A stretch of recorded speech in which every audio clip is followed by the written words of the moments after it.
Hello, hello, hello, and welcome to the Soul Flow Experience podcast. I'm your host, Ebony, and I am here with you on Celebrate Tuesdays, where we celebrate life and we celebrate you. For today, I would like to talk about a popular topic, a popular phrase that we all hear so very often, and that is self-care.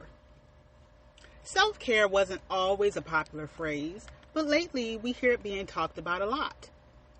The topic of self-care has become more popular, especially pertaining to women and moms who manage a lot every day, or being the householder of the family regardless of gender.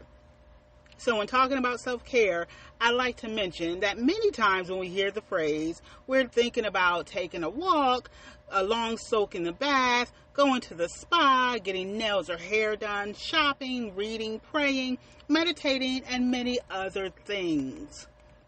Well, I'm here to let you know, that although all of those things are good in whatever way you practice and maintain self-care, these things are good, they're needed, they're necessary. I'm not here to dissuade you from any of that.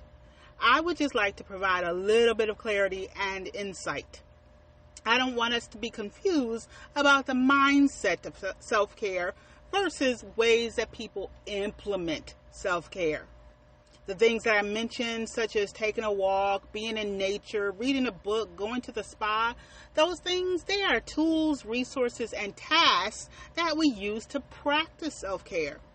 But I would like to remind you that self-care is a mindset. It is a way of life. Just like many times, even myself, we may go on a diet and we don't stick to it and it doesn't work and we wonder why. Because diets are temporary. It's meant to have a lifestyle change, to have an eating regimen and change your food habits that are good for you, for your family, that will prove successful because you're consistent and it's a way of life. It's not meant to be temporary. Excuse me. For example, for me, I can't eat gluten anymore, or certain other food, because it affects my medical health, it aggravates my gut flora, it creates intense stomach pain, way more significant than any of the child labor pains I had with my 3 children. So it's not supposed to be temporary. So for me, I can't eat gluten anymore. It's a permanent lifestyle change. So we have to have this mindset and look at self-care as a lifestyle change, something we do consistently, not intermittently, not when we're already stressed out and, let me go do my self-care. No, it should be a way of life. We have to prioritize ourselves and be proactive in this. It's not just something that we squeeze in randomly and, something just happened, so let me go do this self-care. Well, that's fine as a start. But that's reactive, and we want to work toward being proactive. We have to be everyday mindful of making ourselves a priority. Okay, so here I am, wordy wordsmith again. I mentioned last week how I like to look up words to get a more accurate understanding and meaning of words. So I'd like to share with you that the word self-care means the practice of taking an active role in preserving, improving, or protecting one's own health, well-being, and happiness. Many of the things that we do, the tasks, yes, those are important. They're ways in which we unwind. And that means to relax after stress, tension, or work. These things that we are doing so in a reactive way, based on negative or stressful situations that have occurred, and then we react to it by trying to unwind. Maybe we'll have a glass of wine, and there's nothing wrong with having a glass of wine, or maybe we'll take that long soak in the tub. No matter what task or thing that we're doing, that by definition is something that we're doing to unwind, to relax after that stressful situation occurs. But if we practice true self-care, that means there is a mindset that goes with it, where we prioritize ourselves on a regular, preferably daily basis. We keep ourselves as priority, as important to ourselves. We get everything else done throughout the course of the day, or at least we strive diligently to do so.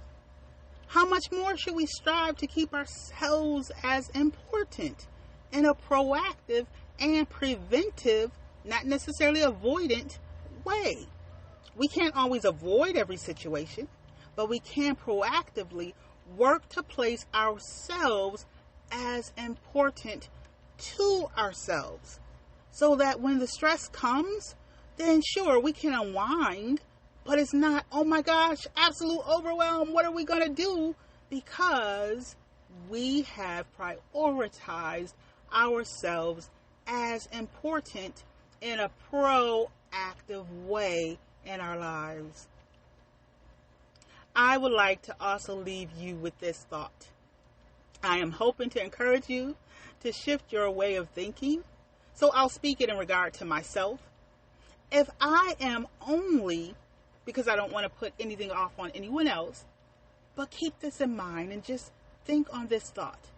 If I am only mom, and I absolutely adore and honor my role as a mom, but if all I am is mom or wife, employee, business owner, volunteer, or whatever other role that I serve in, then I have only half lived a life not truly fulfilled.